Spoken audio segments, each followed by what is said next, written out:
প্রিয় দর্শক, আজ আমরা ইতিহাসের এমন এক মহান বীরের কথা বলবো যার নাম ন্যায়বিচারের এক অমর প্রতীক।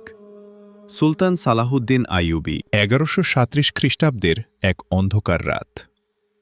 বর্তমান ইরাকের তিকৃত শহরের এক দুর্গের ভেতরে জন্ম নিল এক শিশু। ঐতিহাসিক বাহাউদ্দিন ইবনে সাদ্দাদ লিখেছেন, যে রাতেই তার পরিবারকে তিকৃত ছাড়তে হয়েছিল, ঠিক সেই রাতেই তার জন্ম হয়। কে জানত তিকৃতের এই নির্বাসিত শিশুটি একদিন ইসলামের হারানো গৌরব জেরুজালেম ফিরিয়ে আনবে। তার শৈশব শুরু হয়েছিল এক অনিশ্চয়তার মধ্য দিয়ে। সালাহুদ্দিনের শৈশব কাটে বালবেক এবং দামেস্কে। তৎকালীন সিরিয়া ছিল জ্ঞান ও বিজ্ঞানের প্রাণকেন্দ্র। কিশোর বয়সে তিনি তলোয়ারের চেয়ে বই বেশি ভালোবাসতেন। কুরআন, হাদিস এবং ফিকহ শাস্ত্রে তিনি গভীর পাণ্ডিত্য অর্জন করেন। সমসাময়িকরা তাকে একজন গম্ভীর এবং চিন্তাশীল যুবক হিসেবে বর্ণনা করেছেন। তার এই আধ্যাত্মিক জ্ঞানই ছিল তার বীরত্বের মূল ভিত্তি। সালাহুদ্দিনের বীরত্বের হাতেখড়ি হয় তার চাচা আসাদুদ্দিন শিরকুহর হাত ধরে। শিরকুহ ছিলেন নূর আদ্দিন জেঙ্গির অন্যতম প্রধান সেনাপতি। তরুণ সালাহুদ্দিনকে তিনি যুদ্ধের ময়দানে এবং প্রশাসনিক কাজে প্রশিক্ষিত করেন। ইতিহাস তাকে নিজের ইচ্ছার বিরুদ্ধেই যুদ্ধের ময়দানে টেনে এনেছিল। চাচার সাথে তিনি মিশরের অভিযানে যোগ দেন। এটি ছিল তার জীবনের এক নতুন অধ্যায়ের সূচনা। তৎকালীন মিশর ছিল ফাতেমীয় খিলাফতের অধীনে, যা তখন পতনের মুখে ছিল। মিশরের রাজনৈতিক অস্থিরতার সুযোগে ক্রুসেডাররা সেখানে আধিপত্য বিস্তারের স্বপ্ন দেখছিল। এই সংকটময় পরিস্থিতিতে সালাহুদ্দিন মিশরে প্রবেশ করেন।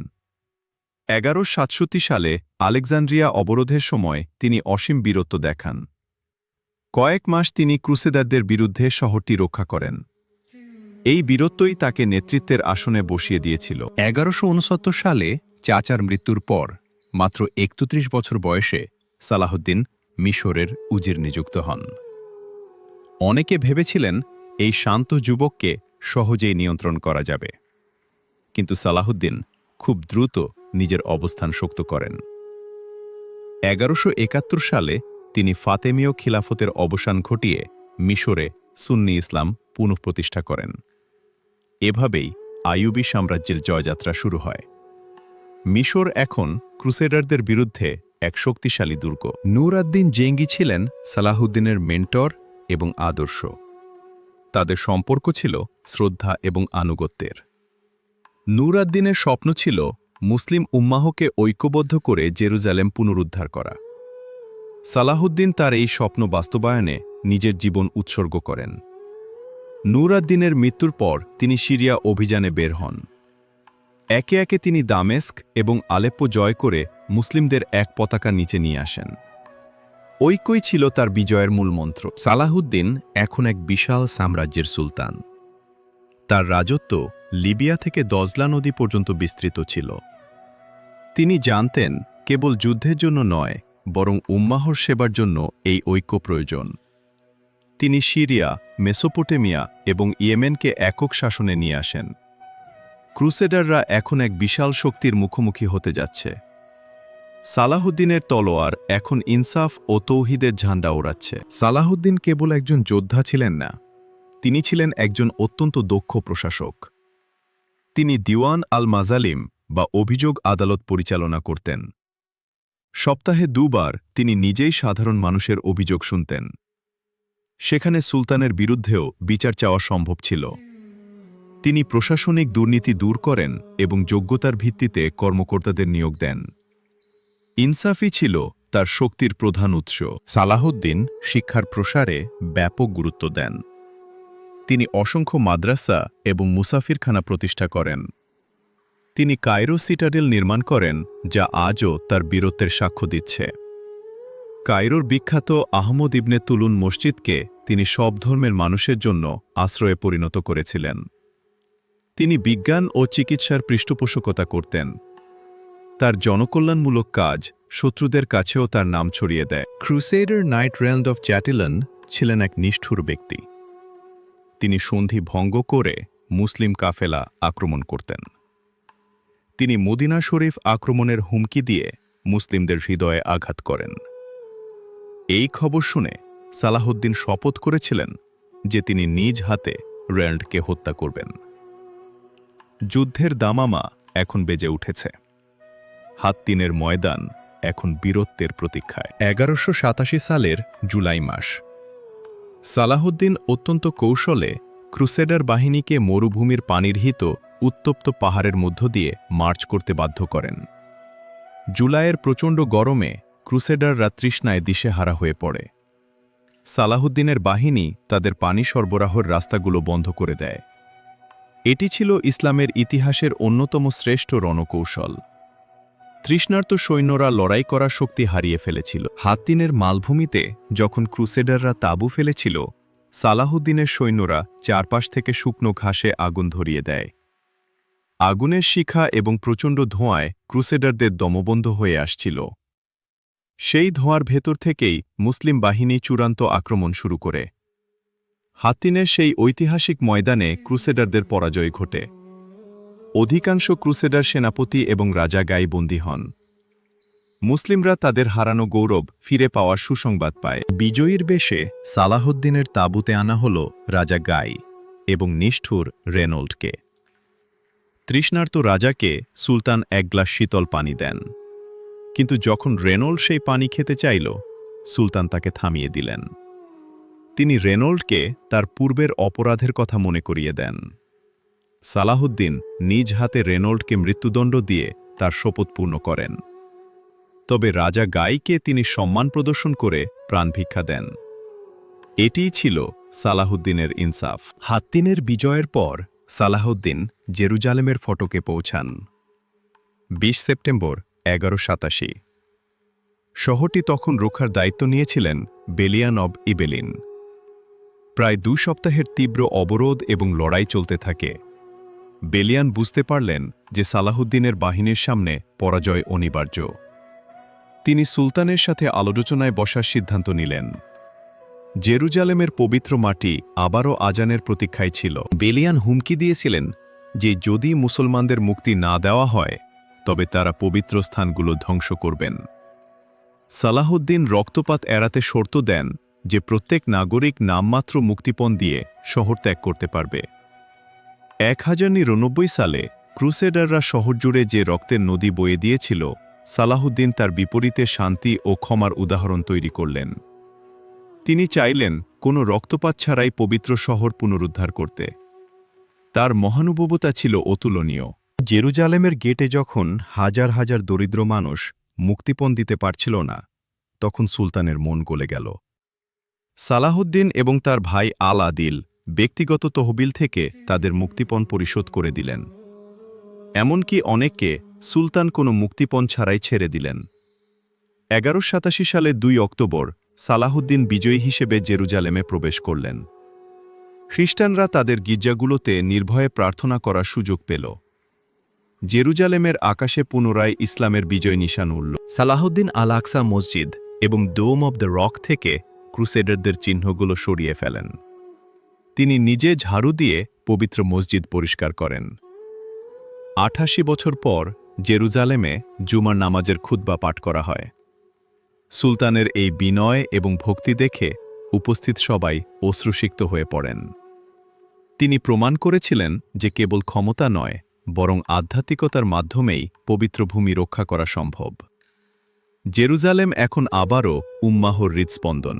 দীর্ঘ লড়াইয়ের পর 1192 সালে সালাহুদ্দিন এবং রিচার্ডের মধ্যে জাফা চুক্তি স্বাক্ষরিত হয়।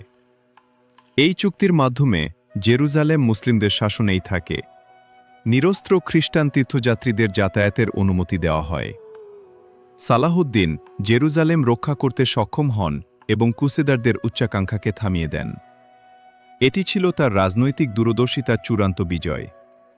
যুদ্ধের ময়দান থেকে তিনি এখন শান্তির পথে ফিরে এলেন। সালাহুদ্দিন তার জীবনের শেষ দিনগুলো দামেস্কে কাটান। তিনি সবসময় উম্মাহর কল্যাণ নিয়ে চিন্তিত ছিলেন। তার শাসন ছিল ইনসাফ এবং তাকওয়ার ওপর প্রতিষ্ঠিত। তিনি জানতেন যে দুনিয়ার এই ক্ষমতা অস্থায়ী, তাই তিনি নিজের জন্য কোনো বিলাসবহুল প্রাসাদ তৈরি করেননি। তিনি সাধারণ মানুষের মতো জীবনযাপন করতেন। তার প্রতিটি কাজ ছিল আল্লাহর সন্তুষ্টির জন্য। 1193 সালের 4 মার্চ 56 বছর বয়সে এই মহান বীর শেষ নিঃশ্বাস ত্যাগ করেন। তার মৃত্যুর খবর পুরো মুসলিম বিশ্বকে শোকের সাগরে ভাসিয়ে দেয়। মৃত্যুর সময় সুলতানের ব্যক্তিগত ভাণ্ডারে মাত্র ৪৭টি রৌপ্য দিরহাম এবং একটি স্বর্ণমুদ্রা পাওয়া যায়। বিশাল সাম্রাজ্যের অধিপতি হয়েও তিনি নিজের জন্য কিছুই রাখেননি।